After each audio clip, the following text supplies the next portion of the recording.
Hi, my name is Matt. I'm a nurse practitioner and clinical educator here at Econos. I'm going to walk you through how to use M-Mode on the Kosmos system. M-Mode, or motion mode, provides a trace of anatomy movement over time. You can use M-Mode for a variety of applications, including evaluation of cardiac and lung tissue movement. I'll demonstrate M-Mode by evaluating the lung with the Kosmos Lexsa probe. Lung evaluation is commonly performed to evaluate for lung sliding to rule out pneumothorax.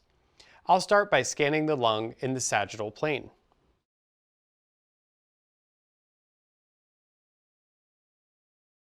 Tap the M-Mode icon to activate split screen.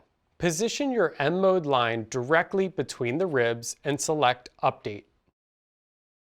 The lower portion of your screen will now show lung sliding. To optimize your M-Mode trace, adjust sweep speed or fine-tune depth and gain as needed.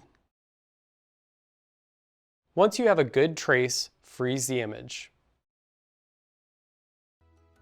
For additional information, consult your Kosmos user guide at econos.com or reach out to your local Kosmos representative. We are here to help.